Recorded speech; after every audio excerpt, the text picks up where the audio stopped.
हरे कृष्णा, जय श्री राम। दोस्तों, आज मैं फिर एक बार रामायण का प्रसंग लेके आया हूँ। आशा है कि आप सबको बहुत पसंद आएगा। ये बात उस समय की है जब रावण के साथ महायुद्ध समाप्त हो चुका था। जगत को त्रास देने वाला रावण अपने कुटुंब सहित नष्ट हो चुका था। कौशलाधीश राम के नेतृत्व में चारों तरफ शांति शांति थी। श्री राम जी का राज्याभिषेक हुआ। राजा राम ने सभी दानवों राक्षस मित्रों को ससम्मान विदा किया। अंगद को विदा करते समय राम रो पड़े थे। हनुमान जी को विदा करने की तो शक्ति उनमें थी नहीं। माता सीता ने तो पुत्रवत श्री हनुमान जी को अपने पुत्र समान मानती थीं। अब तो उन्हें अयोध्या से जाने नहीं दिया गया। भगवान राम दिन भर तो दरबार में शासन व्यवस्था में व्यस्त रहते थे। संध्या के समय शासकीय कार्यों में छूट मिली तो गुरु और माताओं का कुशलक्षेम पूछने अपने कक्ष में आ जाते थे। और इन सब के साथ हनुमान जी भी उनके पीछे पीछे ही थे। राम के निजी कक्ष में उनके सारे अनुज अपनी अपनी पत्नियों के साथ उपस्थित थे। वनवास, युद्ध और फिर अनंत औपचारिकताओं के पश्चात यह प्रथम अवसर था जब पूरा परिवार एक साथ उपस्थित था।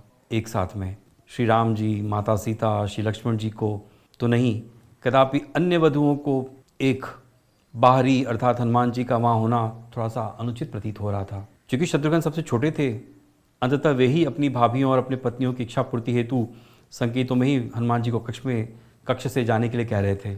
पर आश्चर्य की बात कि हनुमान जी जैसा ज्ञाता भी वह मामूली सा संकेत समझने में असमर्थ हो रहा था। अस्त उनकी उपस्थिति में ही बहुत देर तक सारे परिवार ने जो भी बातें होनी थी की।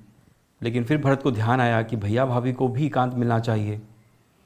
उर्मिला को देख उनके मन में हुंक उठती थी, इस प्रतिव्रता को भी अपने पति का सानिध्य होना चाहिए। अतः उन्होंने राम से आज्ञा ली और सबको जाकर विश्राम करने की सलाह दी। सब उठ गए और सब राम जानकी का चरण स्पर्श करके जाने लगे। परंतु हनुमान जी तो हनुमान जी थे, बस वहीं बैठे ही रहे। तभी उन्हें देखकर अन्य सब लोगों ने उनको उठने की प्रतीक्षा करने लगे कि सब साथ में ही बाहर निकलें। राम ने मुस्कुराते हनुमान जी से कहा, क्यों वीर, तुम भी जाओ, तनिक तुम भी विश्राम कर लो। हनुमान जी ने कहा, अरे प्रभु, आप सम्मुख हैं, इससे अधिक विश्रामदायक भला और क्या हो सकता है। मैं तो आपको छोड़कर कहीं जाने वाला नहीं। शत्रुघ्न तनिक क्रोध से बोले, परंतु भैया को विश्राम की आवश्यकता है कपीश्वर, उन्हें एकांत चाहिए। तो हनुमान जी कहते हैं, हाँ, मैं कौन सा प्रभु जी के विश्राम में बाधा डालता हूँ। मैं तो यहाँ पैताने बैठा हूँ। आपने कदाचित सुना नहीं, भैया को एकांत की आवश्यकता है। पर माता सीता भी तो यहीं हैं, वे भी तो नहीं जा रही हैं, फिर मुझे क्यों निकालना चाहते हो। भाभी को भैया के साथ एकांत में रहने का अधिकार प्राप्त है। क्या उनके माथे पर आपको सिंदूर नहीं दिखता। हनुमान आश्चर्यचकित रह गए। प्रभु श्री राम से बोले, प्रभु, क्या यह सिंदूर लगाने से किसी को आपके निकटतम का अधिकार प्राप्त हो जाता है। राम मुस्कुराते हुए कहने लगे, अवश्य, यही तो सनातन प्रथा है हनुमान। यह सुन हनुमान तनिक मायूस होते हुए उठे और राम जानकी को प्रणाम करके बाहर निकल गए। प्रातः राजा राम का दरबार लगा था।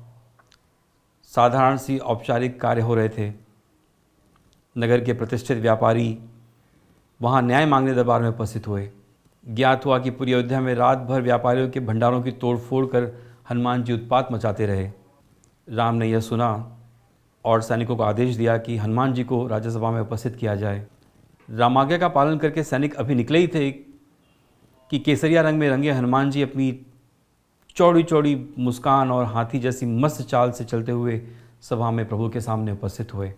उनका पूरा शरीर सिंदूर से पटा हुआ था। एक एक पग धरने पर उनके शरीर से एक एक से सिंदूर भूमि पर गिर जाता था। उनकी चाल के साथ पीछे की ओर वायु के साथ सिंदूर भी उड़ता रहता। राम के निकट जाकर उन्होंने प्रभु जी को प्रणाम किया और तो सब सन्न होकर उनको देखने लगे। एकाएक सबको जोर से हंसी भी आने लगी। अंततः बंदर ने बंदरों वाला ही कार्य किया। अपनी हंसी रोकते हुए सौमित्र लक्ष्मण जी ने कहा, यह क्या कपिश्रेष्ठ, यह सिंदूर में स्नान क्यों।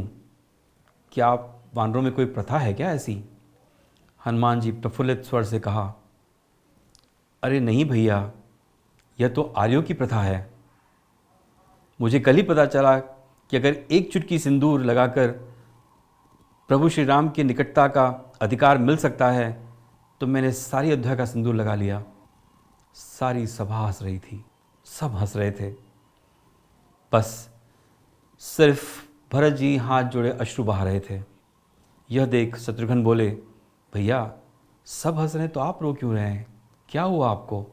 भरत स्वयं को संभालते हुए कहा, अनुज तुम देख नहीं रहे हो, वानरों का एक श्रेष्ठ नेता, वानर राज का सबसे विद्वान मंत्री, कदाचित संपूर्ण मानव जाति का सर्वश्रेष्ठ वीर, सभी सिद्धियों सभी निधियों का स्वामी, वेद पारंगत, शास्त्र मर्मज्ञ, यह कपिश्रेष्ठ अपना सारा गर्व सारा ज्ञान भूल के कैसे राम भक्ति में लीन हो गए।